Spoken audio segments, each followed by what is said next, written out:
Welcome back. So, I went off to Bedford Antiques to see what kind of post-holiday bargains I could find, and I very definitely found quite a few.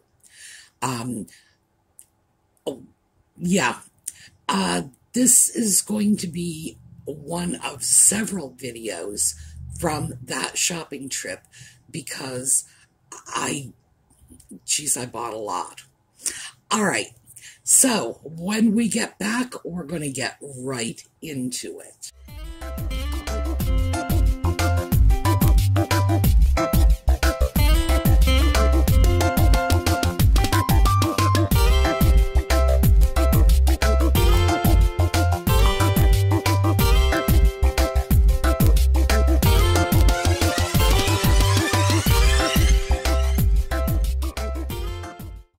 Well, one of the first things I saw when I went into Bedford was one of the booths had a shelf full of little lampshades. These are the small candelabra lampshades. And as you know, one of my recent projects last week was this. By the way, this is the lamp with his new shade. The shade is a little higher on the socket than I would like, probably because this is a rather tall bulb, but I have a whole project in mind for dealing with this, but it did point out to me that I could stand to have a few more of these little candelabra lampshades in my collection, just in case I come across some other little lamps like that. So naturally, when I saw the candelabra lampshades, I just decided that we were going to have to take one home. So let's take a look. So look what we have here. A whole stack of nice little lampshades. And I found this one. It's $4. It's got spidery fringe all over it, but underneath this fringe is a nice champagne colored lampshade. It's a clip-on, and it seems to me that with a very small amount of work, this shade could actually become presentable. It's $4. And all we're going to need to do is get rid of that weird bug-like fringe and put on a trim that's a little more aesthetically appealing. So I would say for $4, that's going to come home with us and become a project. Okay. Here is the lampshade. I know that you look at this and you're probably thinking to yourself, oh my goodness, Sue, that is a mess. Why would you pick up something like that? Well, if I can get this stuff out of here, if you ignore this strange bug-like fringe, that's actually a very nice little silk lampshade for $4. Now, getting rid of the fringe, replacing it, and turning it into a very nice little lampshade is going to be a project that we are going to undertake. But in the meantime, yes, this is what came home with me. And I have to say, I do not understand this sort of eyelash fringe and the popularity of it. It just never appealed to me. It always struck me as,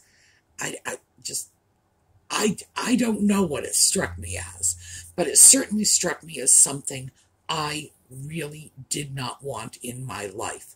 So we are going to turn this into a more classically styled lampshade in a project video very soon.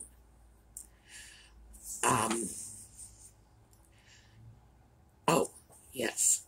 Next up, I decided once again I wanted to start on the second floor But in order to get to the second floor, I have to pass Janine's little booth. And I always find goodies there, and I did again today. So let's take a look. So I was heading up to the second floor, which I can't do without passing right by Janine's little shop. And if you'll recall, the last time I was here, I grabbed some little freshwater pearl necklaces, and there are two more here. They're quite long. I would say we're looking at least 24 inches, very simple, very pretty, and for $3 a piece, yes, they'll make nice little gifts. Now, when I was filming that video, this is one of the necklaces. Let's see if we can untangle that. I said this was about 24 inches. I was wrong. I measured. It's 30 inches, and I got two of these. So, very inexpensive little pieces, and this is what happens to them. Necklace, box, present. This is the sort of thing that I like to have on hand because it makes a very nice little gift. They're freshwater pearls, so it's not complete junk. But by the same token, it's not expensive. They make great presents for, your friends' kids or grandkids or whatever. At my age, I can tell you there's no lack of young girls around for presents like this. So let me show you very quickly about the boxes. By the way, here's another larger box. The other necklace is in here. Now, I get these boxes at the dollar store. This is how they come. You can get them in white, red, gold, silver, whatever. I just happen to have red and gold on hand. I buy these boxes for this box. That particular box is a very valuable size for me because I do a lot of jewelry giveaways, pen giveaways. I sell little celluloid fans, great fan box, pen box, whatever.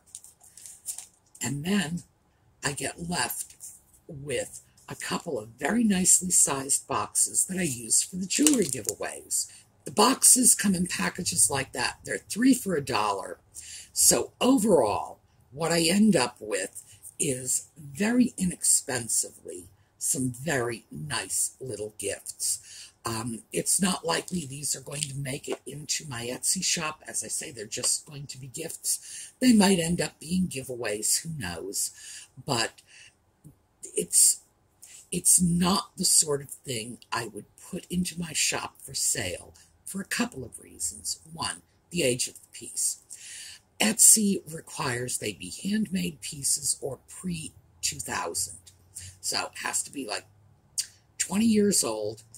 I don't know if these are 20 years old. I suspect they probably are because this was a fashionable little accessory in 1980s, 1990s. Freshwater pearls were available very inexpensively.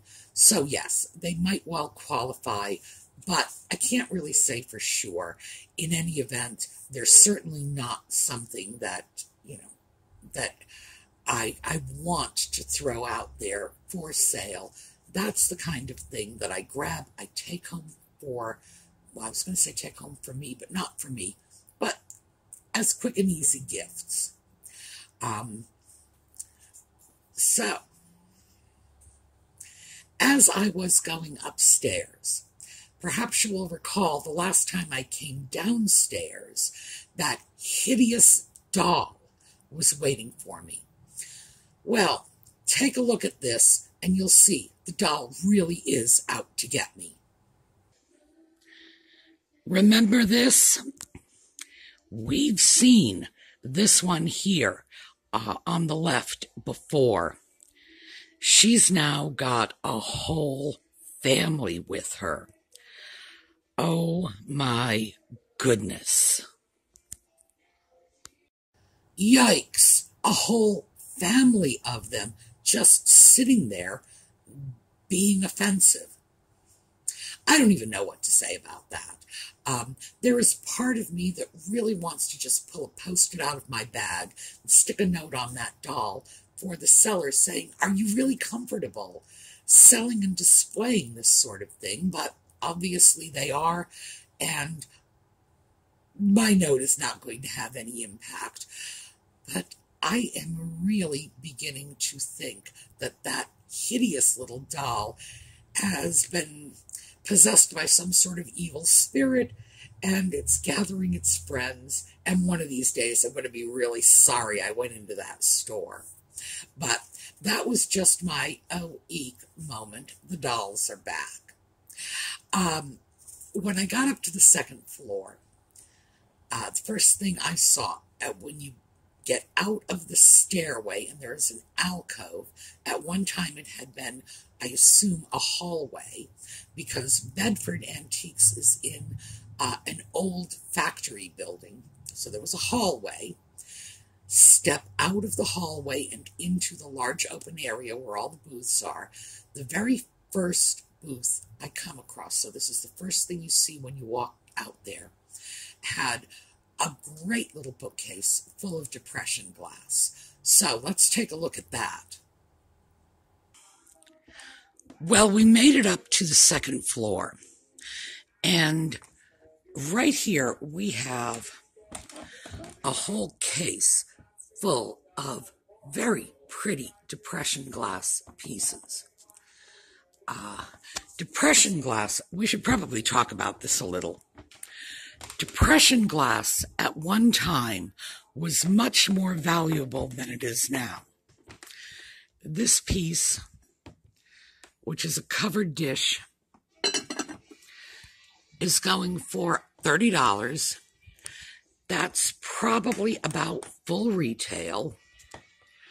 We have a pitcher and 5 glasses for $18, which is probably a little better than full retail. Depression glass prices dropped significantly with the advent of eBay, and people simply dug out their depression glass and put it up for sale because eBay made it easy. Let's take a look at this green.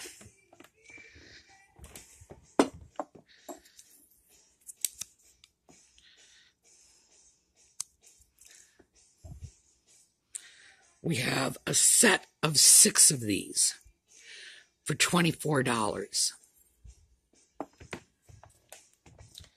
That's actually not a bad price.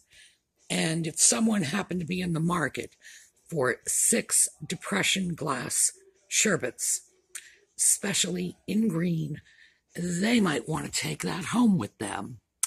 And seeing as I am that person, I'm going to come back and take a look at these before I leave.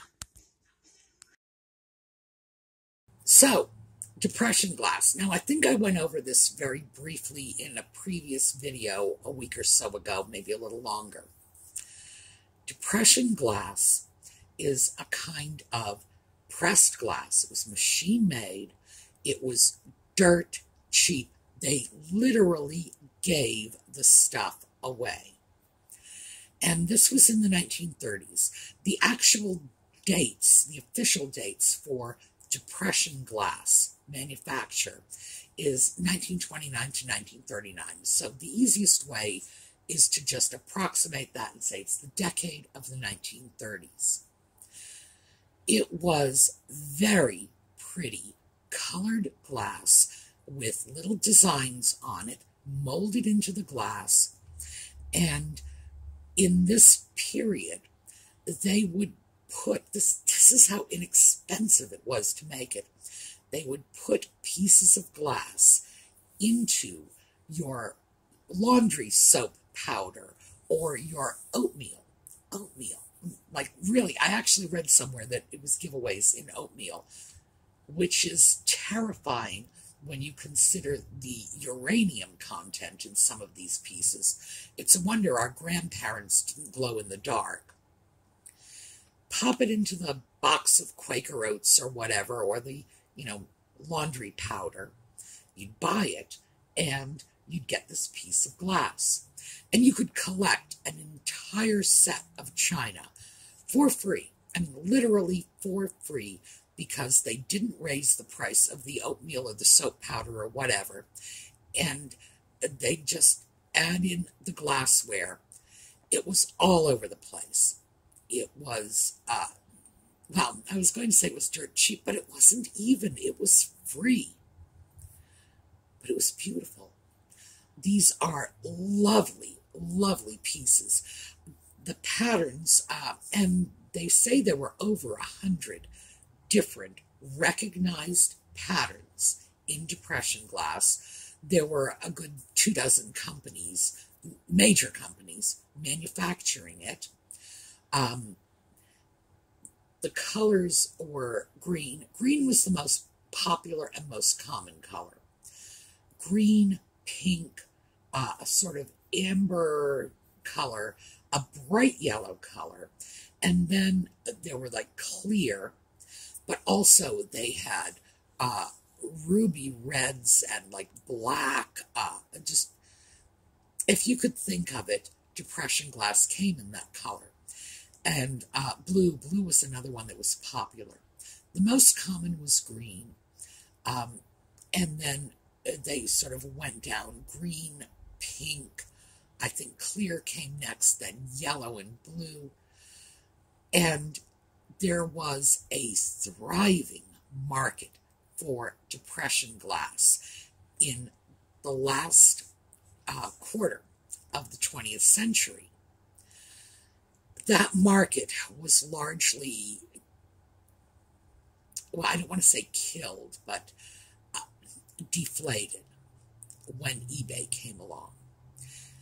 The coming of eBay made it possible for people to sell things from their attics, their garages, their kitchen cupboards, very easily and very inexpensively, and it made it possible for people to buy these things very competitively.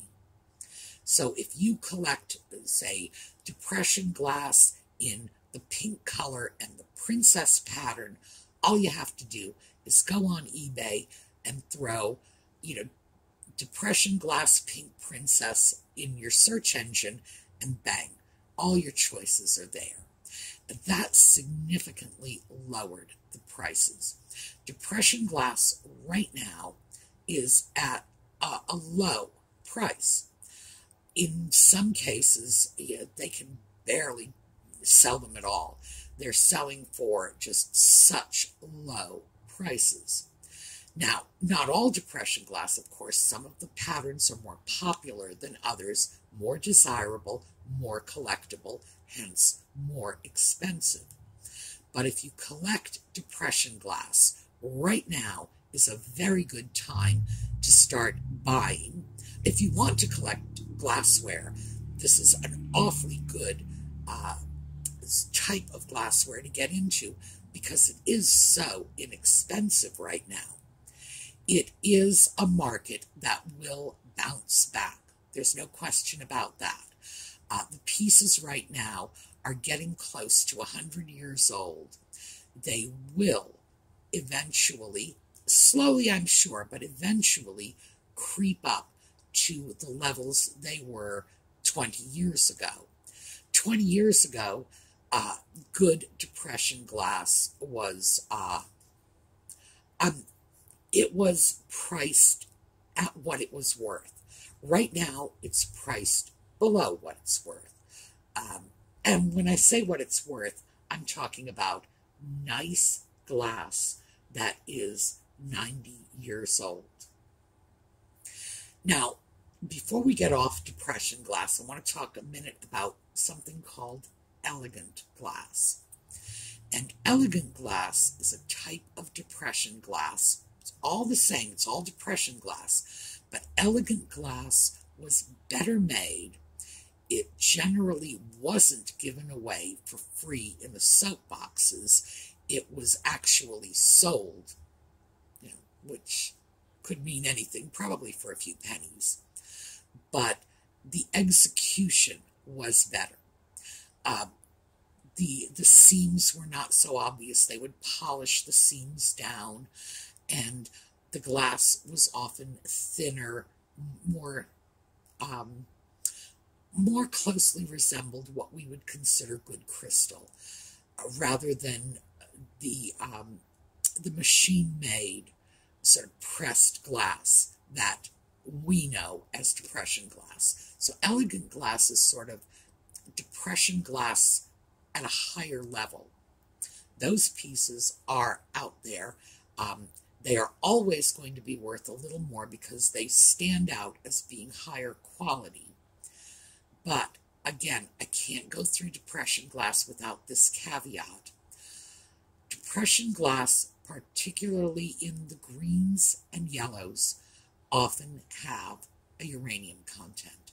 That uranium content has been documented to be as high as 24%. If you are going to collect this, get yourself an inexpensive little black light. You can get them so cheap. I would say go to eBay, get one in from China. You can do that for a couple of dollars.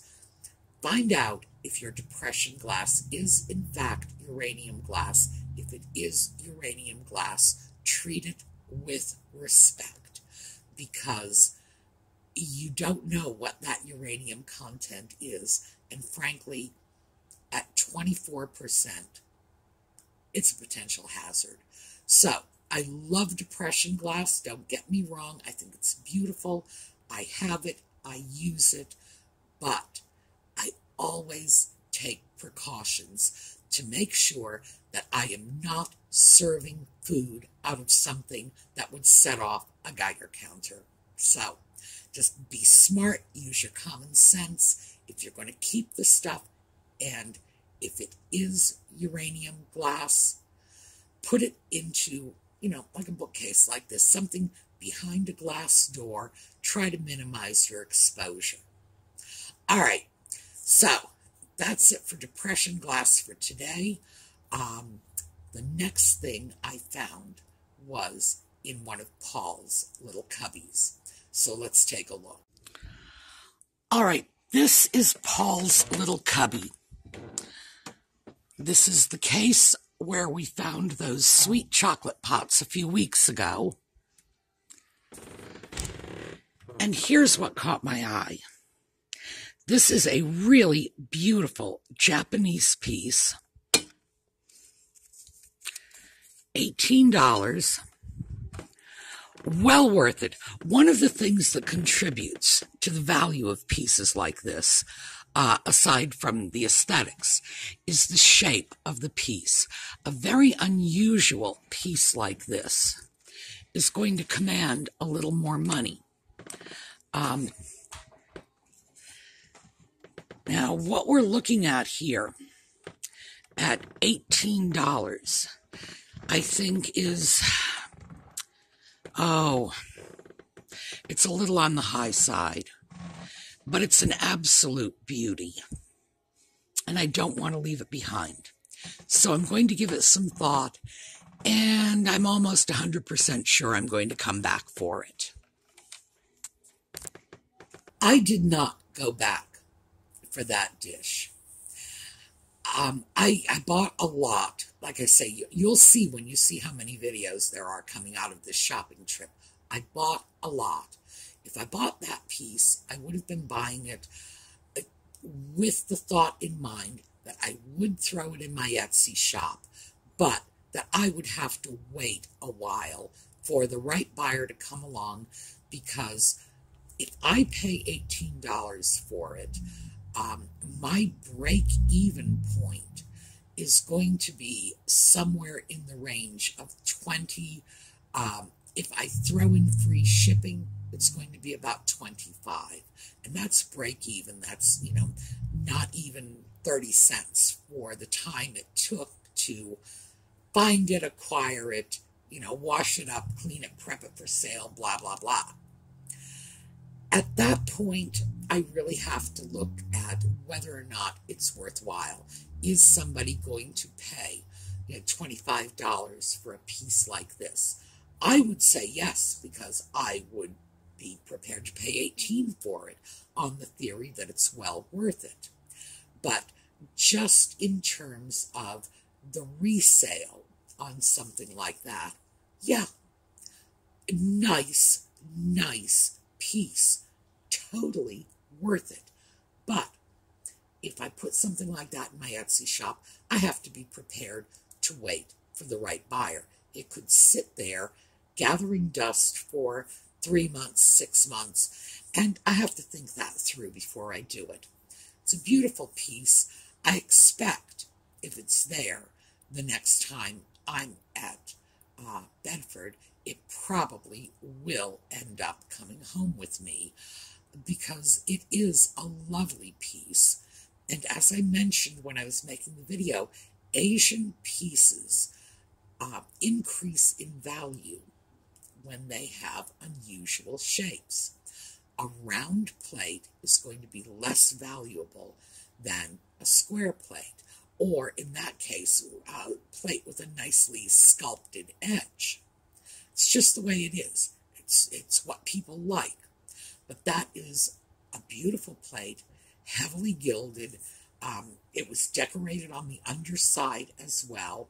And you see that quite often in better quality Asian pieces, both Japanese and Chinese, that when you flip it over, there will be decoration on the part of the plate that is not sitting flat on the table. Generally, they did not bother to do anything on the very bottom, but the edge where one might see the decoration, they decorated. So that was a nice piece. No, did not come home with me. I was sure it was going to, but my bag was just so full. The next thing I saw was another one of those unfortunate, troubling pieces, and this was a piece of Black Americana. I have to admit, it just gave me the creeps, largely because of the way the paint was missing from this piece. So take a look. Well, here is another piece of Black Americana.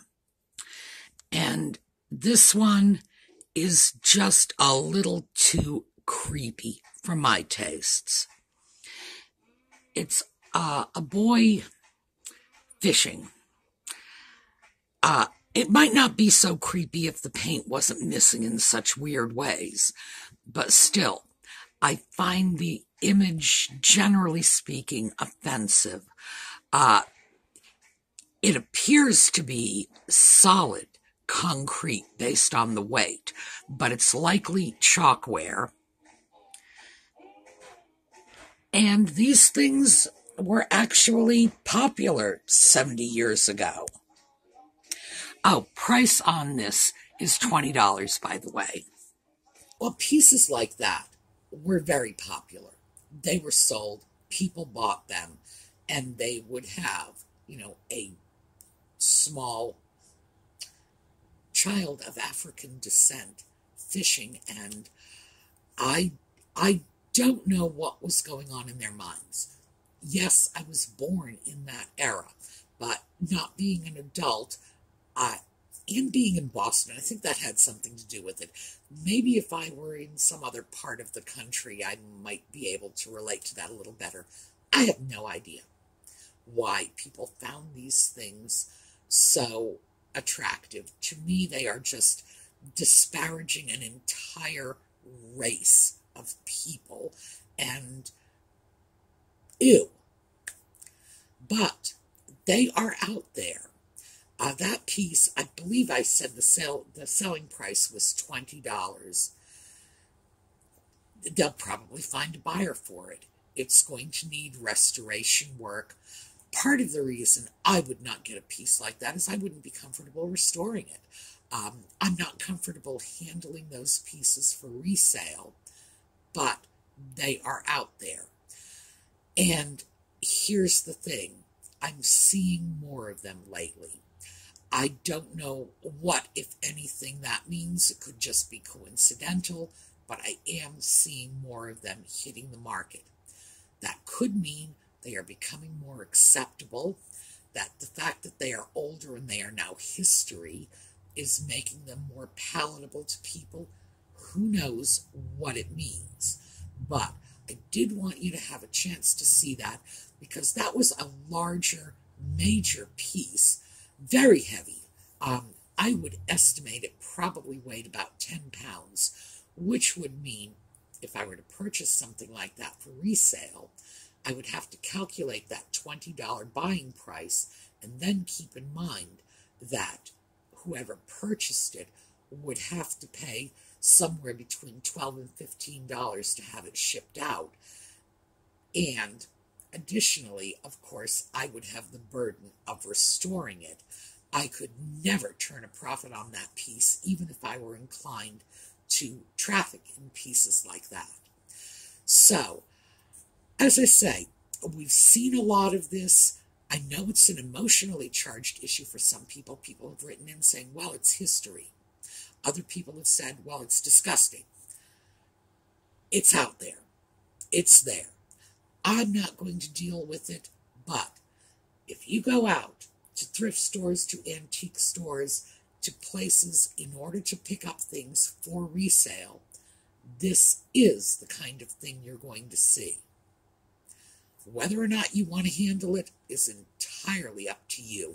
I just figure my job is to let you know what's out there, but also to let you know I don't think you would have an easy time making a profit on a piece like that when you consider that the raw cost to your buyer before any bit of profit for you is weighed in is going to be about $35. And then you have to ask yourself, is anybody interested in paying $35 for this? If I restore it, would they be interested? And then at that point, your costs are escalating. So, again, to each his own. If you're comfortable dealing with that sort of thing, I